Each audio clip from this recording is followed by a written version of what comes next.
তোর সাহস কি করে হলো আমাকে টাচ করার? একে তো ছোট লোক, তার উপর আবার নোংরা জামা কাপড়। অনেকদিন ধরেই দেখতেছি তুই আমার পিছনে পড়ে আছিস। আমি যেখানেই যাই সেইখানেই শুধু তোকেই দেখতে পাই। রাগী সুরে কথাগুলো বলল আফিয়া, আর আমি চুপ করে শুনে যাচ্ছি। আফিয়া বলল, কিরে কথা বলছিস না কেন? তোর মতো নির্লজ্জ ছেলে আমি আর দুটো দেখি নাই। আমাদের সারা ভার্সিটিতে তোর মতো ক্ষেত আর একটাও নেই। আর তুই এখানে ভর্তি হলি কি করে? আমাকে একটু বলবি প্লিজ? মাহমুদা বলল, মানে আফিয়ার ফ্রেন্ড। এই আফিয়া চুপ কর, আর কত কথা শোনাবি ছেলেটাকে? আর তাছাড়াও আফিয়া বলল, তুই চুপ কর। এদেরকে কিছু না বলতে বলতে এরা মাথায় উঠে গেছে।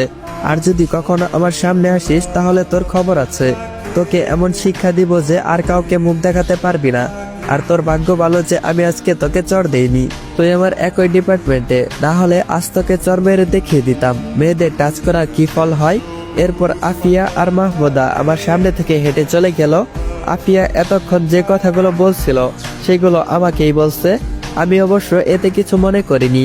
আমার মতো গরিব কিছু মনে করলো কি করলো না সেটাতে কারো কিছু যায় আসে না। আর আপনারা হয়তো ভাবছেন আমি ইচ্ছা করেই আফিয়ার শরীরে টাচ করেছি, যার কারণে আফিয়া আমাকে এত বেশি কথা শুনিয়েছে। আসলে তেমন কিছুই ঘটেনি। আমি রোজকার মতো কলেজের গেট দিয়ে ভিতরে ঢুকছিলাম, তখনই খেয়াল করে দেখি আফিয়া মোবাইল টিপতে টিপতে রাস্তা পার হচ্ছিল। আর তখনই একটা গাড়ি আফিয়ার দিকে এগিয়ে আসছিল। আফিয়ার সেই দিকে কোনো খেয়াল ছিল না, তাই আমি বাধ্য হয়ে দৌড়ে গিয়ে আফিয়াকে টেনে রাস্তার এপাশে নিয়ে আসি। আর তখনই আফিয়ার বান্ধবী মাহমুদা চলে আসে, আর আফিয়া উপর থেকে আমাকে কথাগুলো শুনিয়ে দেয়।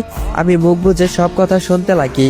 সেই জায়গায় দাঁড়িয়ে আমি আপনাদেরকে এই কথাগুলো বলছিলাম, তাই আর সেখানে না দাঁড়িয়ে একটা হাসি দিয়ে কলেজের ভিতরে ঢুকি। ঘড়ির দিকে তাকিয়ে দেখি ক্লাসের সময় হয়ে গেছে, তাই আর দেরি না করে নিজের ক্লাসের দিকে হাঁটা দিলাম। আসুন এর মধ্যে আপনাদেরকে আমার পরিচয়টা দেই। আমি শ্রাবণ আহমেদ ইমন। পরিবার বলতে কিছুই নেই, মানে এক কথায় আমি এতিম ছেলে। দশম শ্রেণীতে যখন আমি পড়ি তখন আমার আব্বু আর আম্মু একটা সড়ক দুর্ঘটনায় মারা যান।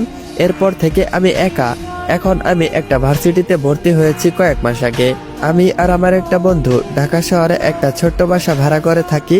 কোনো মতে আমাদের দিনকাল চলে যায়। আপাতত এইটুকুই, বাকিটুকু গল্পের ভিতরে থাকেন, জানতে পারবেন। কথা বলতে বলতে আমি ক্লাসরুমে এসে গেলাম। এসে দেখি সবাই ক্লাসে বসে আছে।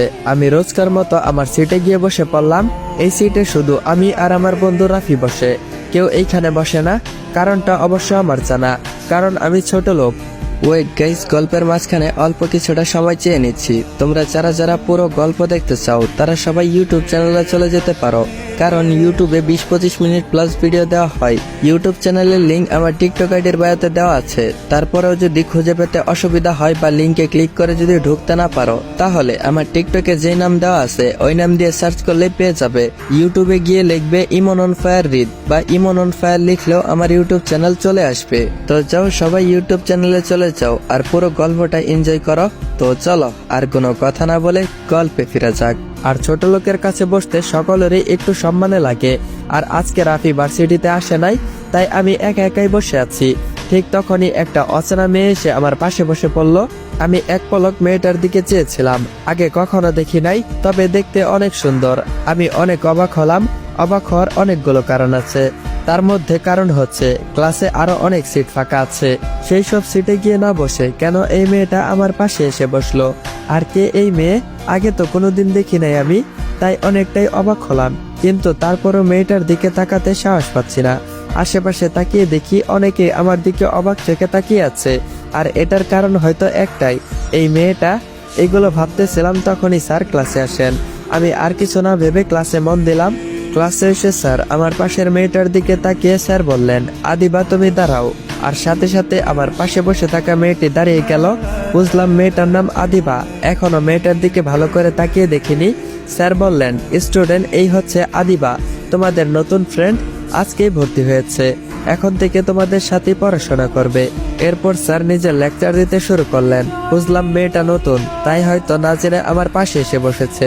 জানলে হয়তো কোনোদিনই আমার পাশে এসে বসতো না। আমি মন দিয়ে স্যারের ক্লাস করতে লাগলাম। এইভাবে প্রথম ক্লাসটা শেষ হয়ে গেল। আমি ক্লাস শেষ করে বাইরে যাব, তখনই আদিবা আমাকে বলল, হ্যালো, আমি আদিবা। আমার দিকে হাত বাড়িয়ে বলল। আমি বললাম, আমি শ্রাবণ আহমেদ। আদিবা বলল, আমরা কি ফ্রেন্ড হতে পারি? তারপর আমি ওর কথা শুনে হেসে দিলাম। আদিবা বলল, এ কি, তুমি হাসছো কেন?